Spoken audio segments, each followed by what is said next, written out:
ग्रीष्म ऋतु है, गर्मी का मौसम है, पर गर्मी सब जगह थोड़ी है। कश्मीर चले जाइए आप, वहां थोड़ी गर्मी है। मौसम गर्मी का है पर सब जगह थोड़ी गर्मी है। आप बद्रीनाथ जी चले जाइए, केदारनाथ चले जाइए, वहां थोड़ी गर्मी है। बोलो हाँ या ना। गर्मी का मौसम है, इसका मतलब ये नहीं कि सब जगह गर्मी हो।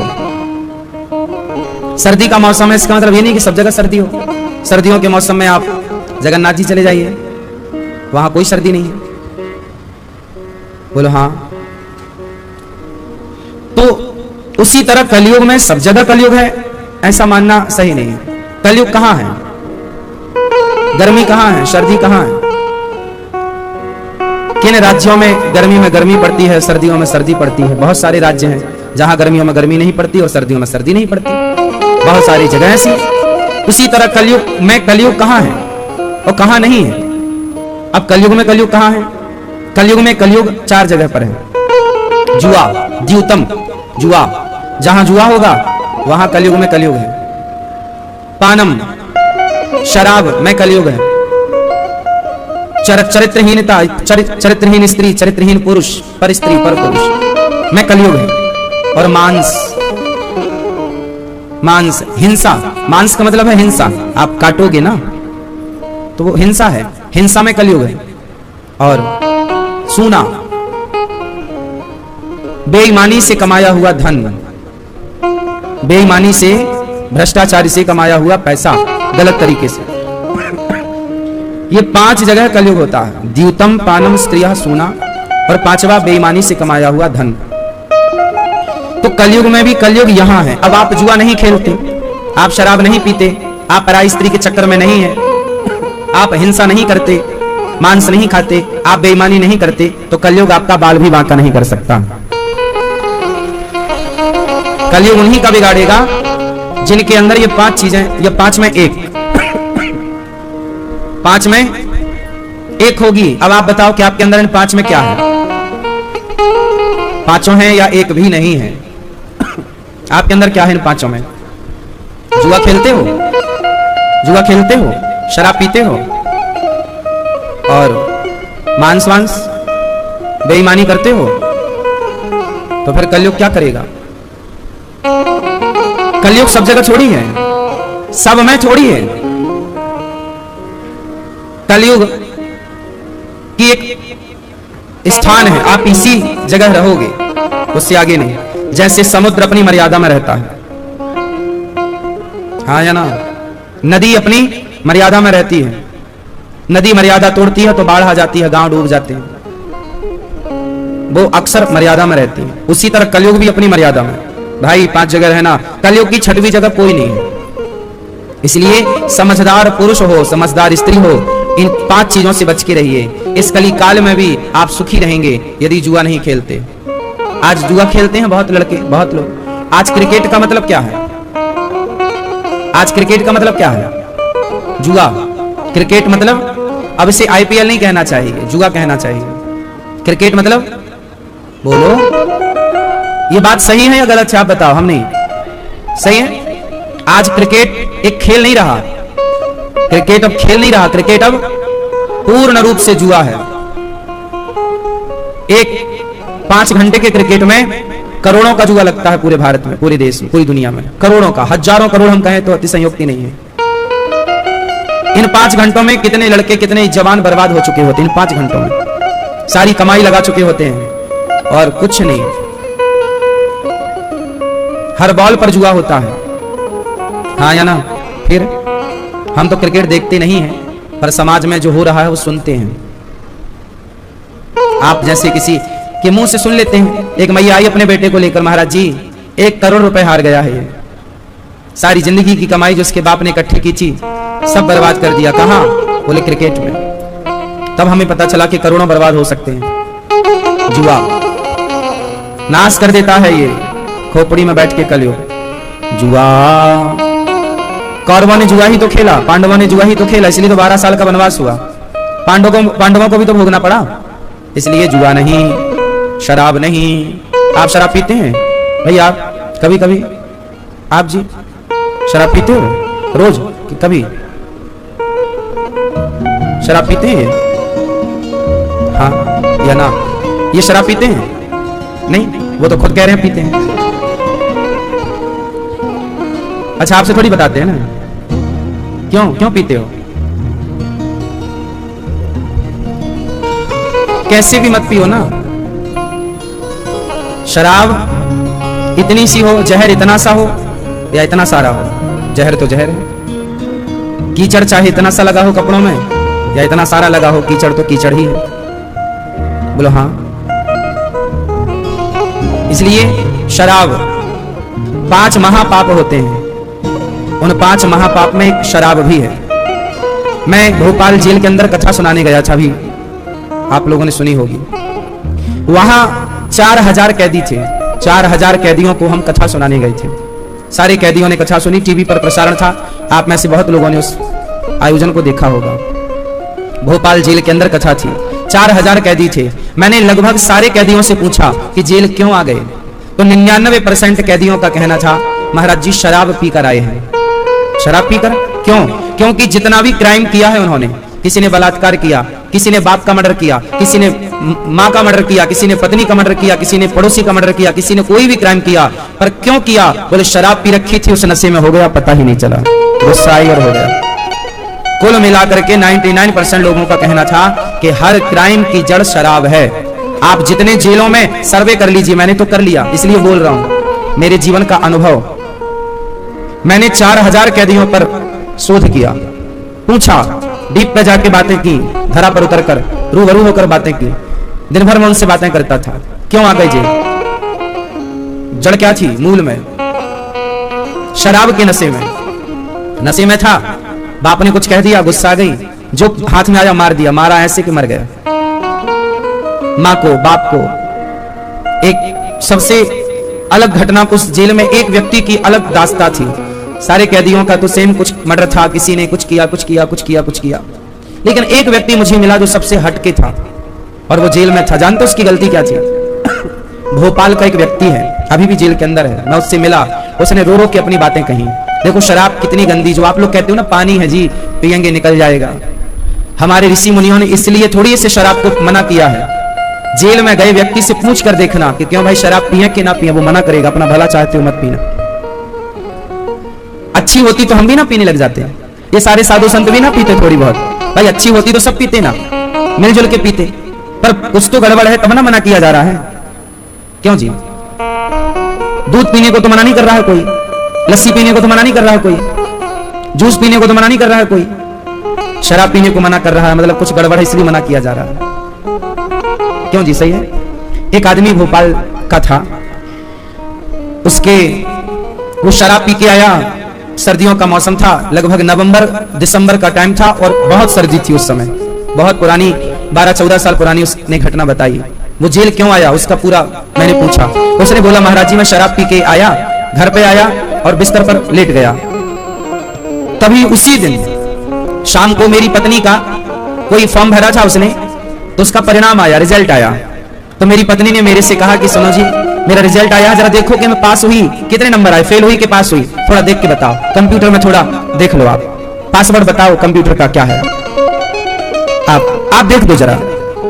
तो पति बोला कि मैं सुबह देखूंगा, अभी नहीं। पत्नी ने फिर उसकी रजाई, वो रजाई ओढ़े लेटा था, सर्दी थी, तो उसने पत्नी ने रजाई खींची पांव की तरफ से कि सुनो मेरा रिजल्ट जरा देख दो। पति बोला सोने दे, फिर उड़ के सो गया। पत्नी ने फिर रजाई खींची, उसने कहा सोने दे, अब नहीं ओढ़ा, मेरे को जगाना।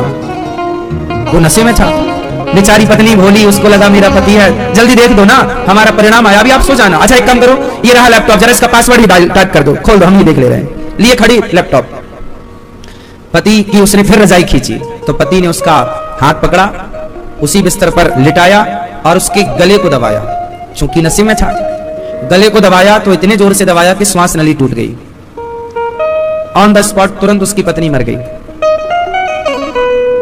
पत्नी के हाथ में लैपटॉप था कि पासवर्ड ही बता दो, लैपटॉप वहीं पड़ा, पत्नी उसके बगल में मरी पड़ी, और वो भी रजाई उड़ के सो गया, क्योंकि नशे में था। सवेरे जागा तो देखा पत्नी बगल में सो रही है। उठाया, तुम अभी तक उठी नहीं, उठाया तो क्या, वो तो मर ही चुकी थी।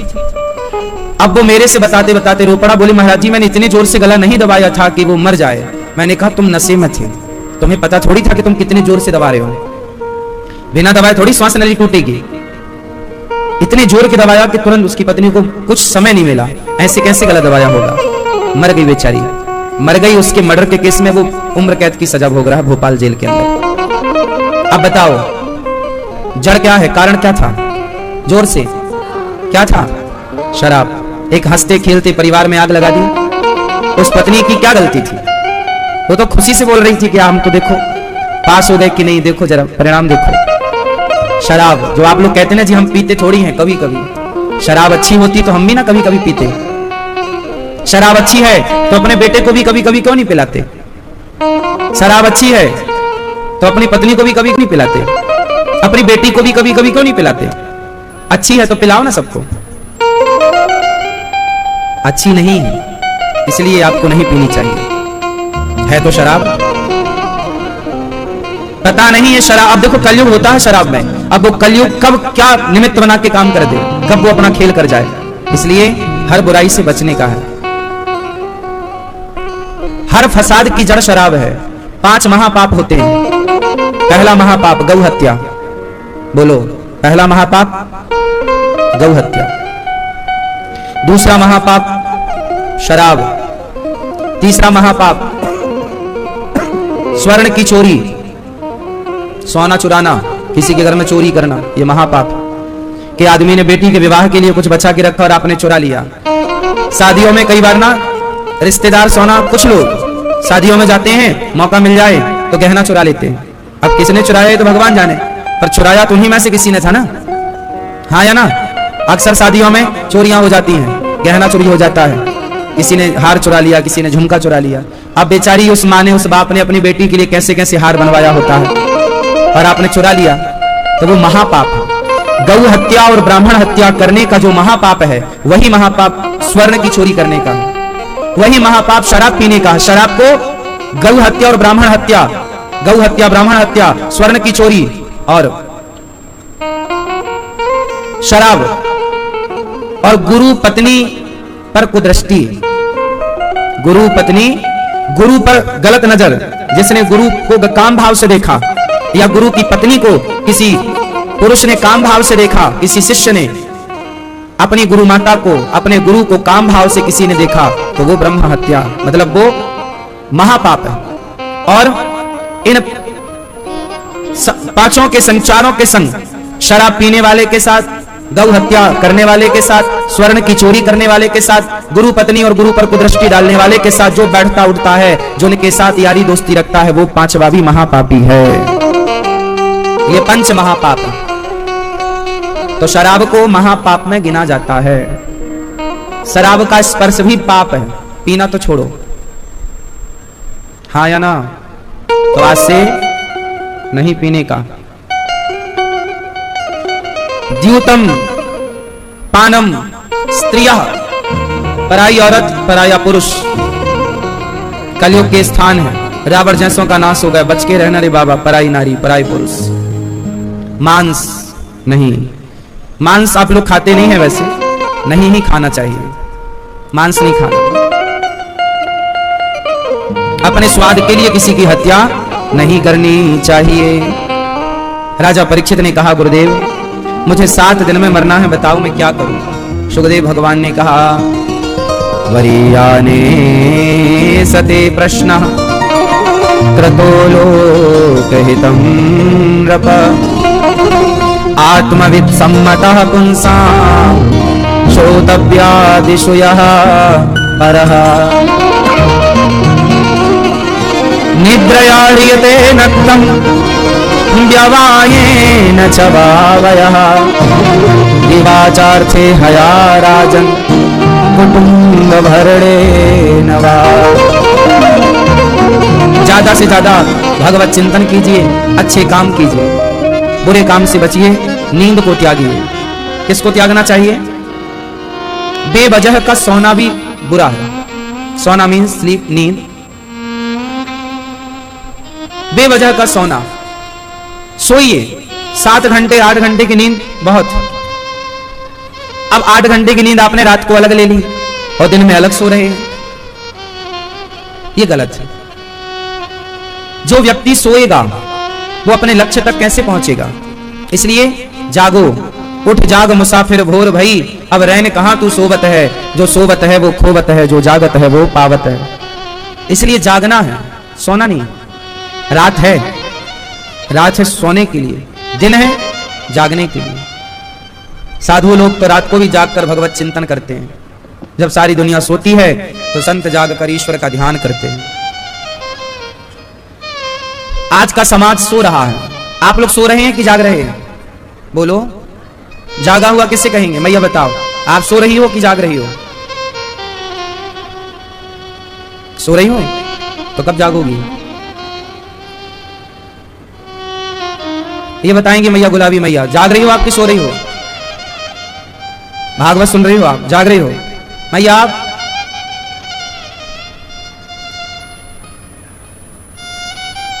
आप जाग रहे हैं कि सो रहे हैं? ये दादाजी आप जाग रहे हैं, सो रहे हैं? जाग रहे हैं। जागा हुआ पुरुष, जागी हुई स्त्री आप किसे मानेंगे? कौन जाग रहा है, कौन सो रहा है? जानिए तबहि जीव जब जागा। जीव को तब जागा हुआ मानना चाहिए कि जब सारे विषयों से मन हटकर, जिसका मन विषयों से मन हटकर प्रभु में मन लग गया, उसे ही जागा हुआ मानिए। जिसका मन अभी भी भोग विलास में लगा है उसको आप सोया हुआ मानिए। सो रहा है, इसका मन अभी विषयों में लगा है। जिसका मन ईश्वर में लग गया वो जागा हुआ। जिसका मन अभी संसार में लगा है वो कहां जागा? आजकल इंसान गधों की तरह सवेरे से लेकर शाम तक काम करता है। जिस पत्नी जिस परिवार के लिए काम करता है वो पत्नी वो परिवार भी उसके अनुकूल नहीं है। गधों की तरह फिरता है, क्या परिणाम मिलता है उसको? क्या मिलता है? केवल अशांति, केवल कष्ट। फिर भी वो भागे जा रहा है। क्यों भाग रहा है उसे नहीं पता। ये सब सो रहे हैं लोग। कौन है जागा हुआ? जो कमाना बुरा नहीं है साहब। अच्छा ये बताओ, शेर का पेट भरा हो और उसके बगल में हिरन घूम रहा हो तो शेर हिरन को पकड़ेगा? बोलो, क्या शेर रोज शिकार करता है? बोलो, नहीं? बोलो हाँ या ना? शेर को जब भूख लगती है तो शिकार करता है और शिकार कर लेता है। एक बार पेट भर खा लेता है, 2 दिन 3 दिन के लिए फ्री। फिर भूख लगी फिर शिकार करेगा। और पेट भरा हो तो वो किसी को परेशान नहीं करता। बेवजह शेर भागता थोड़ी है। जितनी जरूरत है चिड़िया पेट भर जाने के बाद वो अपने घोंसले में वापस आ जाती है। कुत्ता बिल्ली इनका पेट भरने के बाद मस्ती से ये टांग फैला के पांव पसार के मस्त लेटते हैं, हाँ या ना? अपने बच्चों के साथ एंजॉय करते हैं। हर जीव को आप देखना करीब से, पेट भर जाने के बाद वो बेवजह परेशान नहीं होते, लेकिन इंसान पेट भरने के बाद भी बेवजह परेशान है। पेट भर जाए 84 लाख योनियों में हर योनि हर जीव पेट भरने के लिए परेशान है। एक मनुष्य है जो पेट भरने के लिए परेशान नहीं, तिजोरियां भरने के लिए परेशान है। पेट भरने के लिए आपको इतना परेशान होना ही नहीं पड़ेगा। पेट भरने की बात होती तो आप झूठ बोलते ही नहीं, क्योंकि झूठ पेट थोड़ी चाहता है कि आप झूठ बोलें। सच्चाई ईमानदारी से भी पेट भर सकता है। पेट को चाहिए कितनी? 4 रोटी सवेरे 4 रोटी शाम, इतने में पेट खुश। बोलो हाँ। झंझट पेट भरने की नहीं है साहब। हर पशु पक्षी जीव जंतु पेट भरने के लिए दौड़ता है। एक इंसान है जो बेवजह दौड़ता है, और इस दौड़ते हुए इंसान से पूछो क्या पा रहा है, क्या पाएगा, क्या मिलेगा इससे? बोले इज्जत मिलेगी, पैसा होगा, नाम मिलेगा। ऐसे नाम इज्जत वाले कितने माटी में मिल गए साहब। शमशान चले जाना, जलती हुई लाशों को देखना, ये सब इज्जतदार लोग जल रहे हैं चिताओं पर। सम्मान के लिए भागने वाले मुट्ठी भर राख हो गए। एक दिन आप, एक दिन हम सब राख हुए मिलेंगे। पता नहीं किसके लिए इतना परेशान है इंसान। क्यों अपना सुख चैन खोए हुए भाग रहा? कितना भी कमा लो साहब, शांति कमाने से मिलती तो आजकल अंबानी अडानी को शांति मिल जाती, बिल गेट्स को शांति मिल जाती, पर कहां ये शांति को